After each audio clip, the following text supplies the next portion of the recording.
Nós estamos estudando o livro de Apocalipse. Estudo passado, começamos a meditar nas cartas que o Senhor enviou às 7 igrejas da Ásia. E decidimos, neste estudo, dividir as 7 igrejas por blocos. 3 blocos. Primeiro, vimos no domingo passado, aquelas que estavam infectadas pelo esfriamento espiritual. A igreja de Éfeso, cuja frase que mostra esse esfriamento é o capítulo 2, verso 4, uma igreja que tinha perdido o seu primeiro amor. Sardes, capítulo 3, tinha nome e que estava viva, mas estava diante de Deus morta. E Laodiceia, ainda capítulo 3, versos 15 e 16, uma igreja que não era nem quente nem fria. E porque estava morna, o Senhor estava a ponto de vomitá-la da sua boca. Hoje vamos ver o segundo bloco, as igrejas que estavam infectadas pelo mundanismo. E antes de entrar no assunto das 2 igrejas, eu quero dizer que a igreja está inserida na cultura local. E ela é bastante influenciada por esta cultura. Mas ela pode também influenciar essa cultura. O grande problema é o que pode ser absorvido e o que deve ser rejeitado dessa cultura. Seria a solução fugir do mundo, isolar-se dele? Jesus orou: não peço que os tires do mundo, mas que os livres do mal. No primeiro século, a questão crucial que afetava as igrejas estava relacionada a comer carne sacrificada aos ídolos nos templos pagãos. Comer ou não comer? No estudo de Colossenses, nós colocamos um pano de fundo e eu quero recordar que naquele tempo o maior fornecedor de carne eram os templos. No judaísmo era assim, no paganismo também. Nos sacrifícios, as carnes queimadas eram divididas em 3 partes. Uma era queimada e jogada fora com os excrementos. Outra era dos ofertantes e outra era dos sacerdotes. Imagina quantos sacrifícios diários eram feitos. Os sacerdotes e suas famílias não davam conta de comer toda aquela carne. Quem comprava não sabia a procedência. Se era carne própria para comer ou se era carne sacrificada nos templos, quer nos templos dos judeus ou nos templos pagãos. Para o cristão ficava então este dilema. 1 Coríntios 8, Paulo responde a 3 perguntas básicas sobre o assunto. Primeira pergunta: posso ir ao templo pagão? Enfaticamente, ele respondeu não. E participar de cerimônia pagã? Paulo disse: é praticar idolatria. Posso comprar carne no mercado? Sim e não. Sim, não pergunte a procedência. E se tiver em alguma casa para jantar e alguém disser que se trata de carne dedicada a ídolo, então não coma, para não escandalizar ninguém. E se ninguém disser coisa alguma, coma e não pergunte a sua procedência. Havia também naqueles templos as profetisas que praticavam a chamada prostituição cultual. Muitos adoradores tinham relações sexuais com elas como forma de purificação espiritual. E também como forma de gratidão pelas bênçãos da vida. A Bíblia diz que purificação espiritual só acontece com o sangue de Cristo. também diz que relações sexuais fora do casamento é pecado. Havia ainda uma outra questão. Uma corrente que dizia que o comportamento humano, com suas tendências e necessidades, não prejudica em nada a salvação. Ou seja, se a pessoa crê em seu coração em Jesus como seu Salvador, o que ela faz com o corpo não tem nada a ver. Não prejudica, não altera, não melhora, nem piora o relacionamento dela com Deus. Os nicolaítas, um grupo bastante citado nas cartas de João, defendiam esta crença, também conhecida como libertina.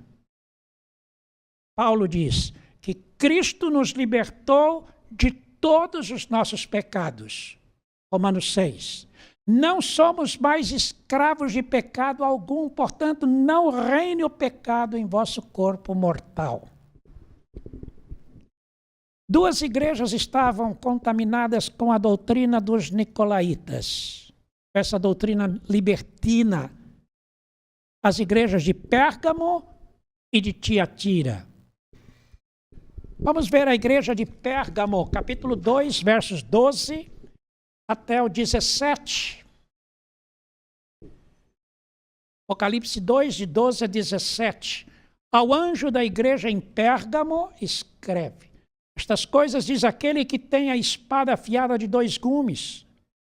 Conheço o lugar em que habitas, onde está o trono de Satanás, e que conservas o meu nome, e não negaste a minha fé, ainda nos dias de Antipas, minha testemunha, meu fiel, qual foi morto entre vós, onde Satanás habita.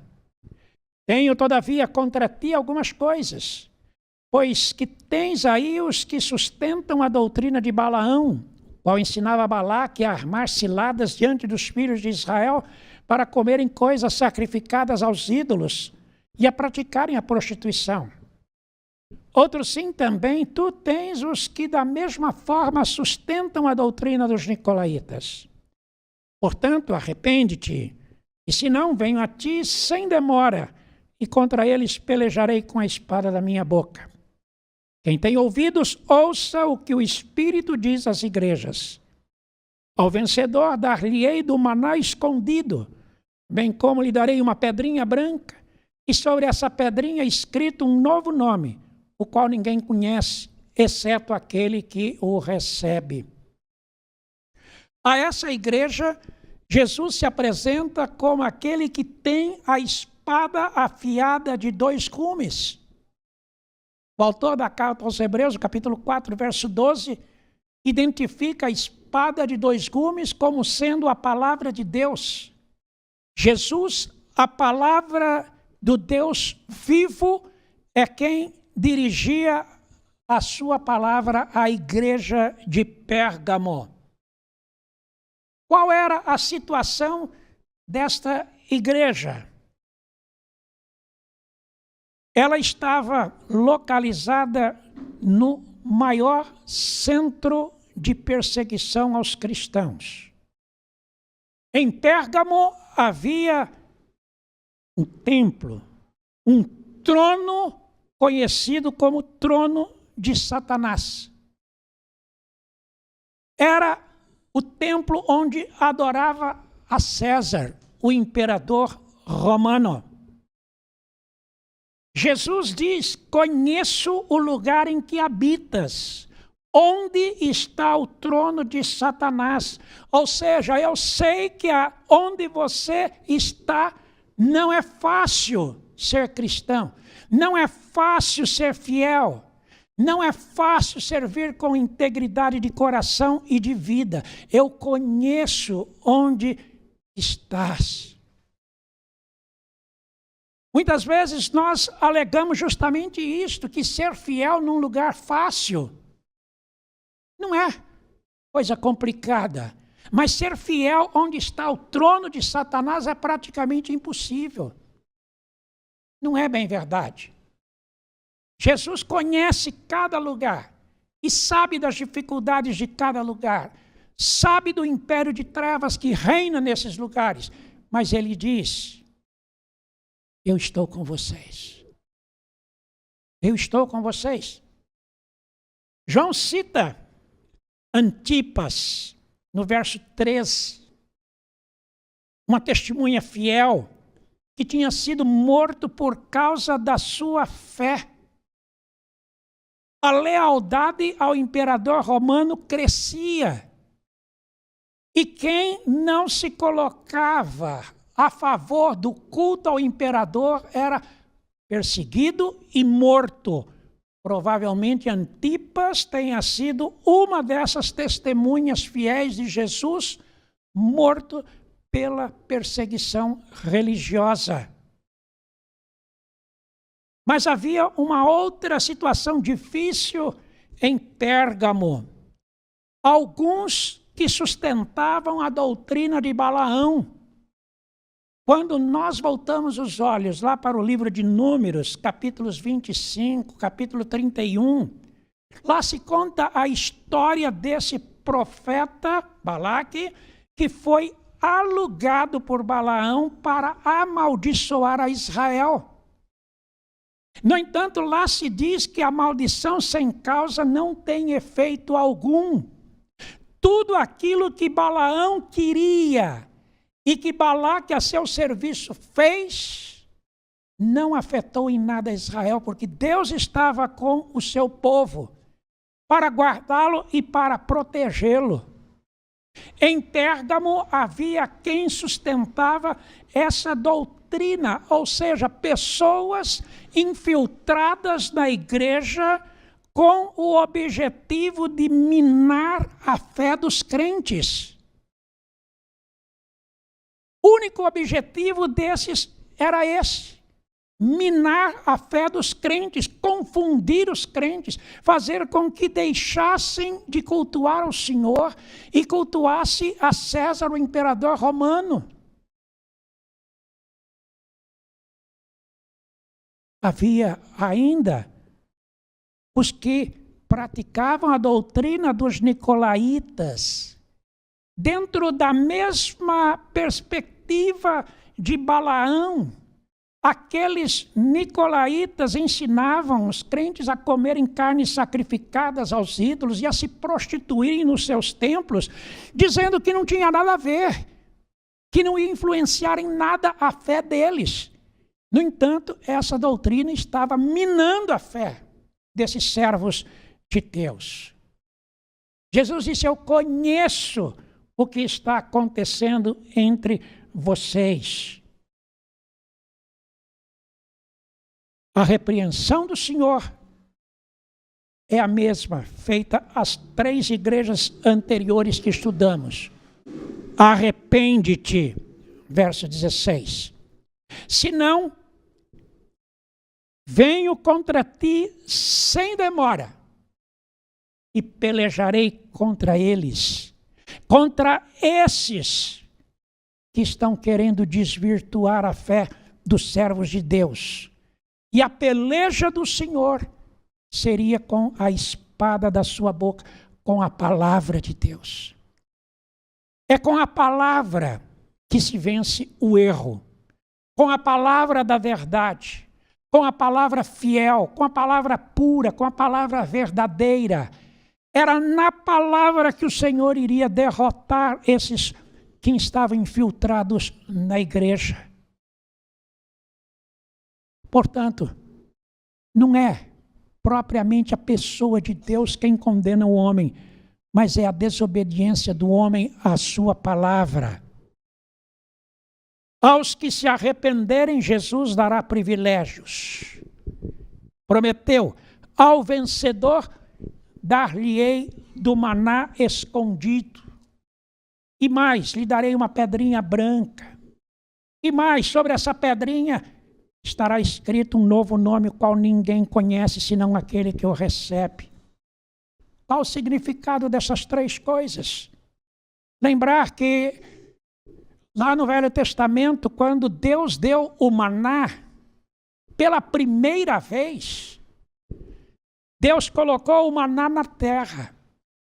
e o orvalho da manhã cobria aquele maná. As pessoas ainda não enxergavam o maná, a provisão divina.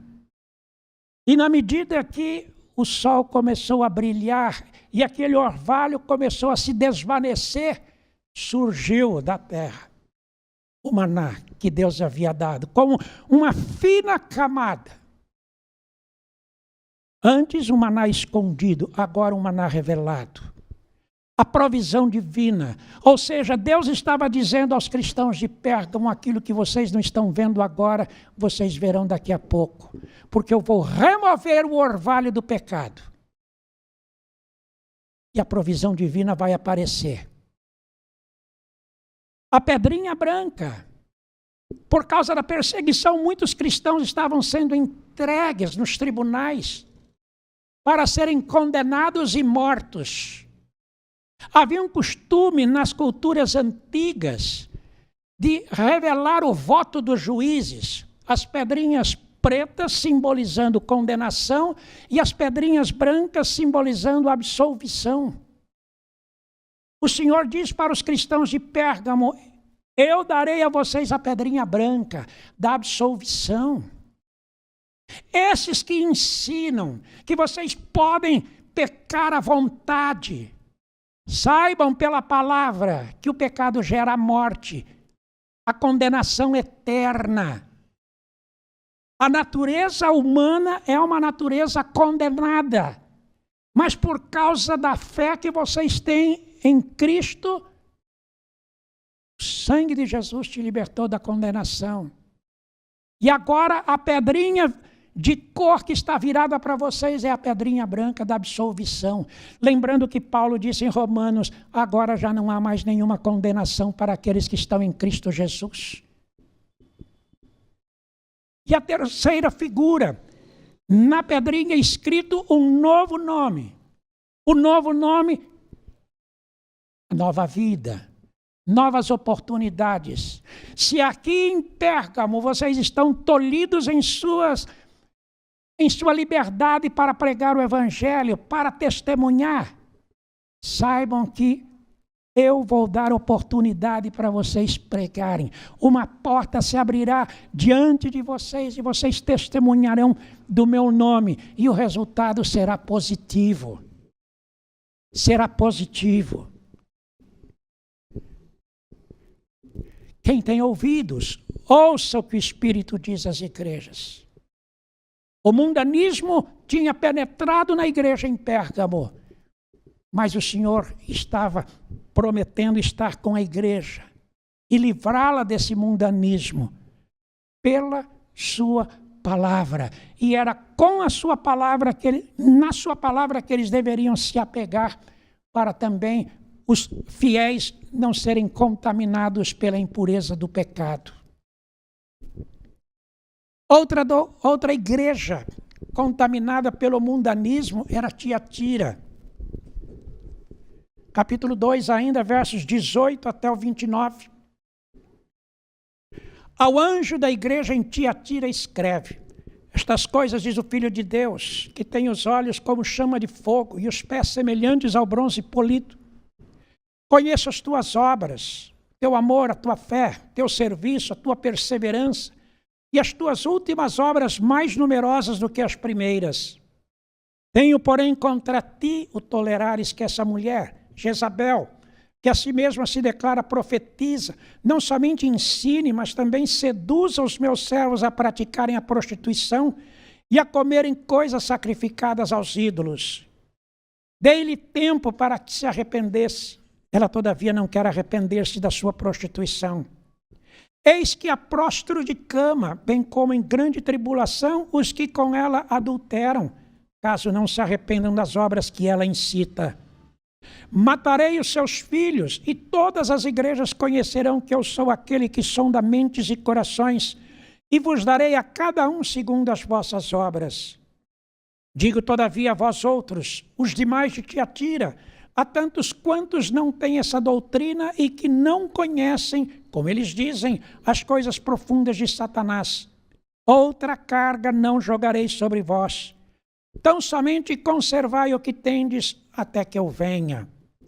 Ao vencedor que guardar até o fim as minhas obras, eu lhe darei autoridade sobre as nações, e com cetro de ferro as regerá, e as reduzirá a pedaços como se fossem objetos de barro.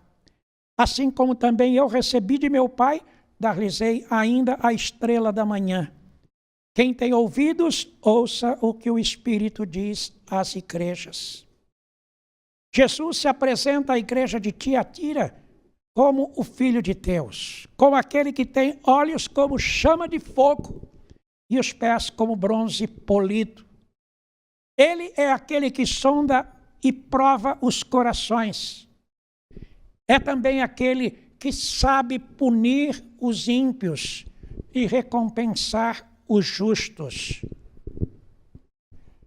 A igreja de Tiatira, o Senhor revela: conheço as tuas obras, o teu amor, a tua fé, o teu serviço, a tua perseverança e as tuas últimas obras mais numerosas que as primeiras. Ou seja, tudo que a igreja estava fazendo estava diante do Senhor. Nada estava sendo em vão. Era uma igreja cristã, era uma igreja firmada na palavra, era uma igreja que servia ao Senhor. E que beleza se parasse por aí o relato.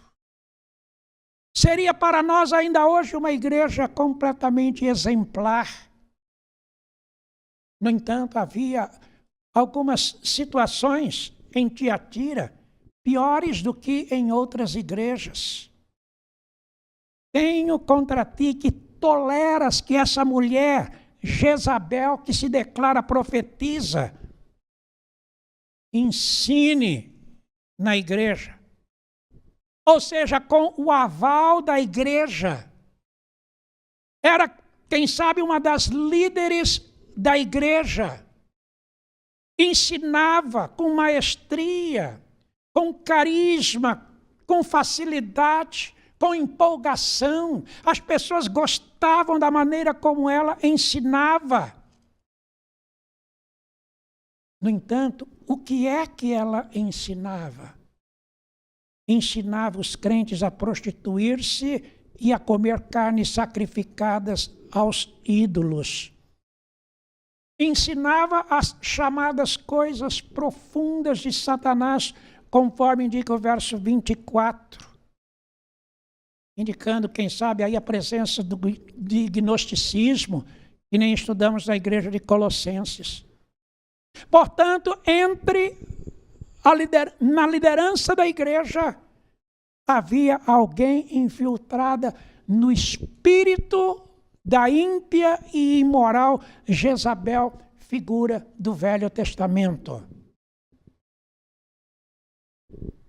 Se na igreja de Pérgamo havia falta de conhecimento e falta de discernimento espiritual, em Tiatira havia complacência, tolerância com o pecado. A igreja entendia que não podia perder uma pessoa tão valorosa como aquela que ensinava. No entanto, diante de Deus, ela agia no espírito da imoral Jezabel. Arrepende-te é a palavra dita pelo Senhor à igreja. Se não afastarem essa mulher do meio de vocês, virei contra vocês. Virei contra vocês. Mas ela sofrerá grande tribulação. A prostrarei de cama. E aqueles que adulteram com ela, que seguem as suas doutrinas, também vão sofrer grande tribulação. E ainda matarei os filhos dessa mulher. E todas as igrejas conhecerão que eu sou aquele que sonda mentes e corações, aquele que dá a cada um segundo as suas obras. Esta expressão, a prostrarei de cama e matarei os teus filhos, nos faz pensar no tanto de gente que se diz cristão hoje e é acometido por doenças espirituais. estão prostrados de cama, estão doentes, estão enfermos, estão entregues, acabados em sua saúde física. Tudo porque se afastaram do Senhor. Tudo porque se deixaram contaminar pelo pecado.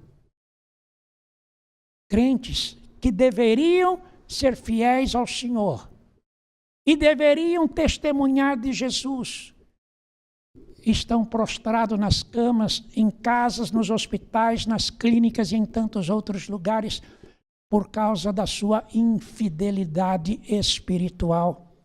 Crentes que estão chorando a morte de seus filhos, tanto fisicamente quanto espiritualmente, que não veem os seus filhos seguindo nas pegadas do Senhor, por causa dos pecados dos seus pais, por causa da falta de arrependimento, por causa de se afastarem de Deus. Não seria melhor se voltarem para o Senhor? Se voltassem para Deus, seriam curados das suas más obras? Pecados que têm influência nas vidas das pessoas, em suas famílias, ao seu redor. Pecados que afetam as próprias igrejas. Nada passa despercebido aos olhos de Deus, pois Ele vê aquilo que acontece até no mais íntimo dos homens. Aos de Tiatira, que não quiseram se sujeitar à doutrina libertina e nem conhecer as profundezas de Satanás, o Senhor prometeu não impor sobre eles outra carga. Disse: somente quero que conservem o que já ganharam. Conservem o que estão fazendo. E o que é que eles estavam fazendo? O que é que Deus queria que eles conservassem? As suas obras, o seu amor, a sua fé, o seu serviço, a sua perseverança. Deus estava dizendo para os seus servos fiéis: eu estou me agradando do que vocês estão fazendo, mas façam a obra completa. Tirem do meio de vocês aquilo que está atrapalhando, aquilo que está contaminando, aquilo que está prejudicando. Tire do meio de vocês. Quem tem ouvidos, ouça o que o Espírito diz às igrejas. Ao vencedor darei que seja autoridade sobre as nações. Em que sentido autoridade? Autoridade de vida, autoridade na palavra, autoridade de santidade. Paulo falou para Timóteo que ninguém despreze a tua mocidade. E para que ninguém despreze a sua mocidade, seja padrão, seja exemplo, seja referência para eles na fé, na prudência, na perseverança, no procedimento, em tudo. Seja fiel na palavra. Seja fiel. É essa promessa que Deus estava fazendo aos crentes de Tiatira.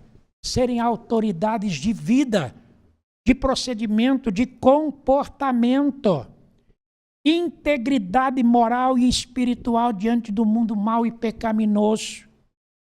E ainda o Senhor disse: dar-lhe-ei ainda a estrela da manhã. A estrela da manhã é aquela que brilha com mais intensidade, com mais fulgor, que resplandece, que é destaque no céu. Deus estava dizendo que iria honrar os seus servos fiéis diante desse mundo mau e pecaminoso. Iria honrar. Para nós, o mais importante é isto: o favor de Deus, a graça de Deus, a misericórdia de Deus, o símbolo de aprovação de Deus da nossa vida e da nossa conduta. Duas igrejas contaminadas pelo pecado, pelo mundanismo, as igrejas de Pérgamo e as igrejas de Tiatira. Eu quero terminar com as últimas duas igrejas e falar delas rapidamente. as igrejas de Esmirna e de Filadélfia. Duas igrejas que foram elogiadas pelo seu fervor, pela sua fidelidade diante das perseguições que sofriam. A igreja de Esmirna, capítulo 2, versos 8 a 11. Ao anjo da igreja em Esmirna escreve: estas coisas diz o primeiro e o último, que esteve morto e tornou a viver. Conheço a tua tribulação, a tua pobreza, mas tu és rico, e a blasfêmia dos que a si mesmos se declaram judeus e não são, sendo antes sinagoga de Satanás. Não temas as coisas que tens de sofrer. Eis que o diabo está para lançar em prisão alguns dentre vós, para ser dispostos à prova, e tereis tribulação de 10 dias. Sê fiel até a morte, e dar-te-ei a coroa da vida. Quem tem ouvidos, ouça o que o Espírito diz às igrejas. O vencedor de nenhum modo sofrerá dano da segunda morte. A igreja de Esmirna, Jesus se apresenta como o primeiro e o último, que esteve morto e tornou a viver. Ou seja, se apresenta como o Deus eterno, que sempre existiu e sempre existirá. Se apresentou como o Salvador e o Senhor. Deus que se fez carne, habitou entre nós, que ensinou as palavras do reino. Jesus que morreu pelos nossos pecados, ressuscitou para a nossa salvação e subiu aos céus, onde está sentado à destra do seu Pai querido, nosso Deus e Pai. Qual era a situação da igreja de Esmirna? Com raras exceções, todas as igrejas estavam sofrendo ameaças, ataques e perseguições. E com Esmirna não era diferente. Os cristãos viviam angustiados e preocupados. Às igrejas o Senhor disse que todos os acontecimentos estavam diante dos seus olhos. Por isso a igreja em Esmirna ele consolou dizendo: conheço a tua tribulação. Conheço a tua pobreza de espírito, mas tu és rico, rico em graça, rico em poder, rico em perseverança.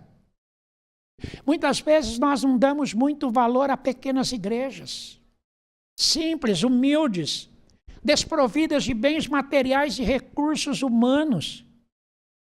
Mas é preciso considerarmos que várias dessas igrejas estão cheias do Espírito Santo, estão cheias do conhecimento e graça de Deus, estão cheias do poder e da perseverança em Deus, perseverança na palavra e no testemunho cristão, como era o caso da igreja de Esmirna. Uma igreja perseguida, uma igreja ameaçada, uma igreja que não tinha paz, humanamente falando, mas, no entanto, ela perseverava. Ela permanecia firme no seu testemunho cristão. Uma igreja que não tinha muita gente para defendê-la nos tribunais romanos. Mas o Senhor dizia que Ele estava em pé ao lado da igreja para defendê-la, porque ela era uma igreja fiel ao Senhor. A essa igreja, o Senhor diz: não temam. Fiquem firmes, aguentem até o fim. Não se desanimem, não entreguem os pontos, não se afastem de mim, fiquem firmes, não temam. Mesmo que o diabo lance alguns de vocês na prisão, sejam fiéis até a morte. Sejam fiéis até a morte. O Senhor não prometeu isentar-nos das provações e dos sofrimentos, mas Ele disse que estaria conosco para nos guardar e para nos sustentar. Ele é a nossa força, é o nosso ânimo, é o nosso encorajamento para os dias difíceis. A coroa da vida está à espera dos fiéis, daqueles que não se desanimam e não entregam os pontos. Sejam fiéis até o fim. A gente lembra que no esporte, Muitos atletas e muitos times deixam de ganhar porque não permanecem fiéis à estratégia traçada, ao objetivo definido. Perdem aquilo que parecia ser uma coisa absolutamente ganha. Mas os que permanecem fiéis, esses ganham a coroa da vida. Esta frase, quem tem ouvidos para ouvir, ouça o que o Espírito diz às igrejas, soou para Esmirna, como soou também para Filadélfia, não como advertência, mas como consolo. Ouça o que o Espírito diz às igrejas. Para as anteriores soava como uma ameaça. Olha, o Espírito diz. Para estas igrejas, é o Espírito que diz. É Deus quem diz. Então, a igreja de Esmirna, seja fiel. Seja fiel. O vencedor de nenhum modo sofrerá dano da segunda morte. Este corpo físico poderá até vir a morrer na perseguição. Mas asseguro que a segunda morte não terá domínio sobre os fiéis. A morte espiritual não os alcançará, porque viverão para sempre na presença do Senhor. E a última igreja é Filadélfia. Capítulo 3, versos 7 a 13.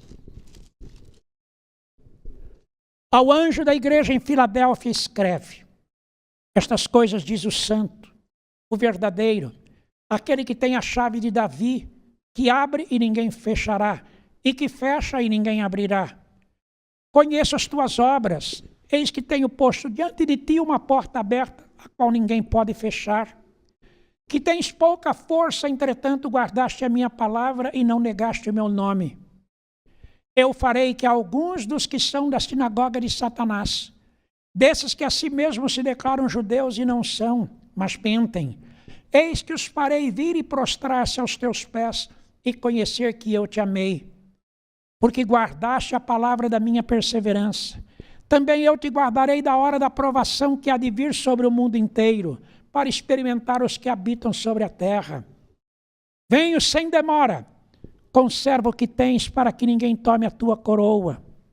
Ao vencedor, falo-ei coluna no santuário do meu Deus, e daí jamais sairá.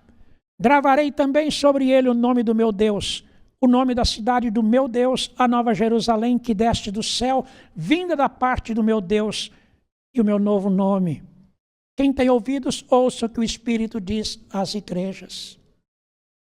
A igreja de Filadélfia, Jesus se apresenta como o santo, o verdadeiro, aquele que tem a chave de Davi, que abre e ninguém fechará e que fecha e ninguém abrirá. Em Israel, havia aquele homem que cuidava das chaves da porta da cidade.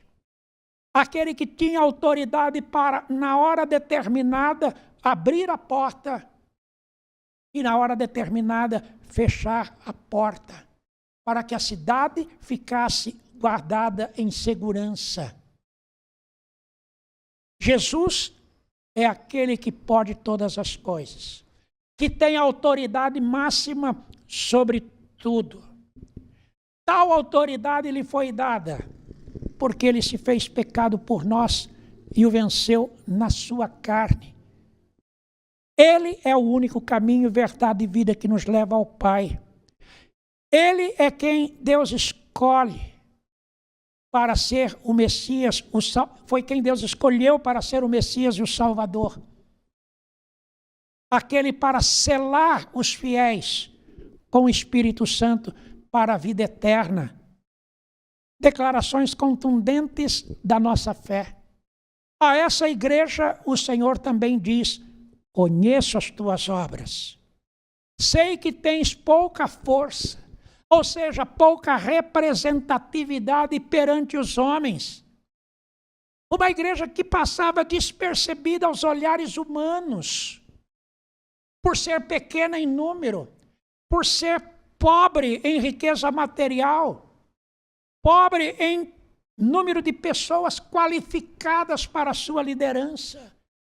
No entanto, o Senhor diz: vocês têm grande poder, têm amor, têm graça, têm compromisso para comigo, e isto é o que importa.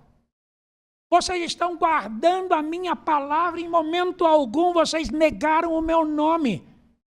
Isto é riqueza espiritual, isto é força, isto é representatividade, não diante dos homens, mas representatividade diante dos anjos dos céus.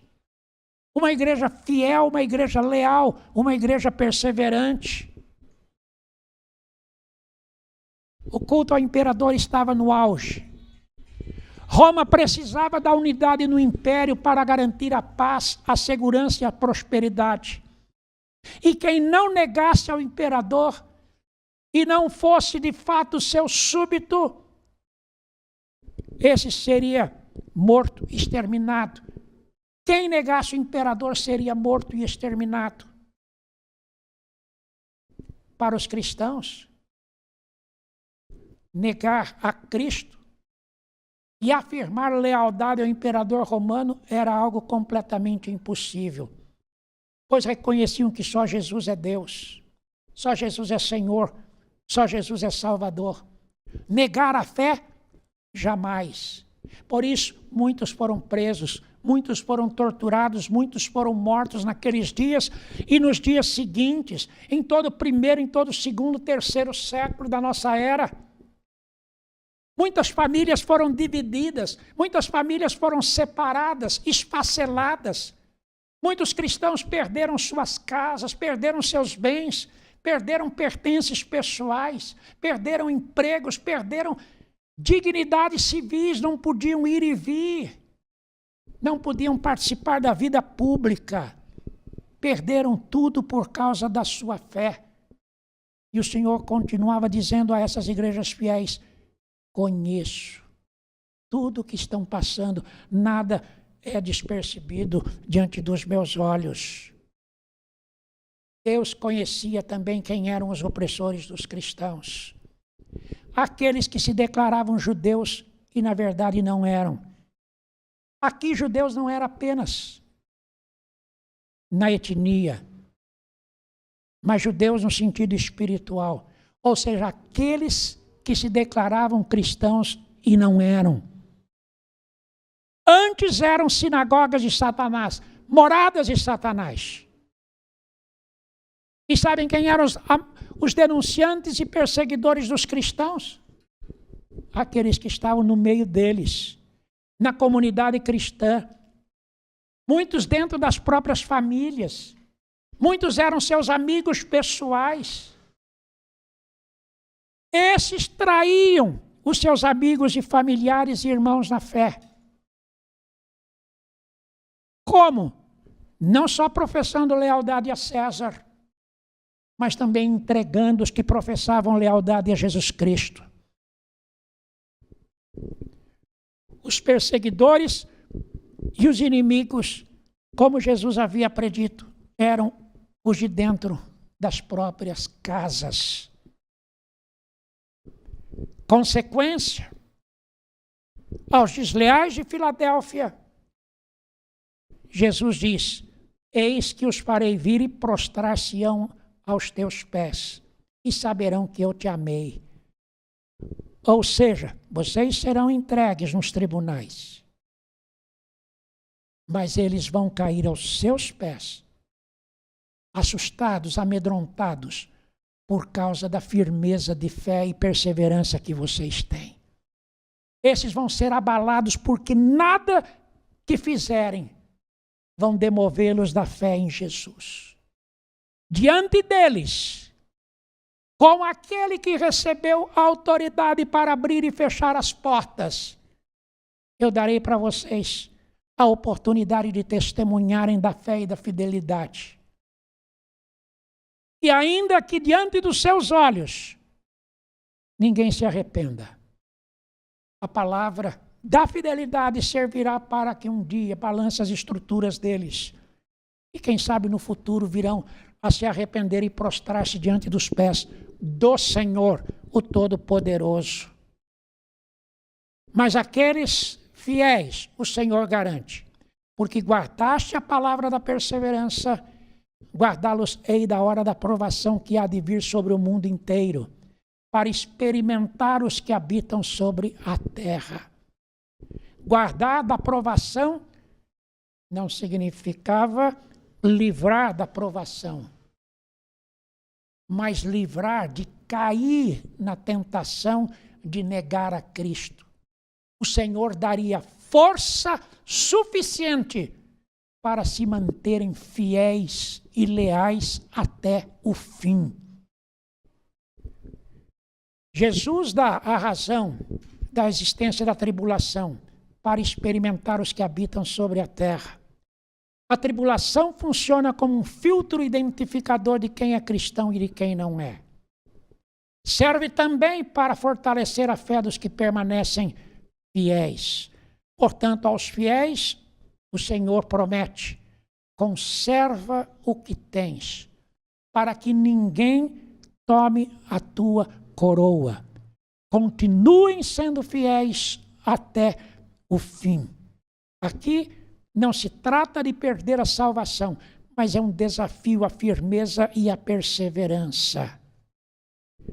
Aos de Filadélfia também o Senhor faz a promessa: ao vencedor faloei coluna no santuário do meu Deus, e jamais sairá.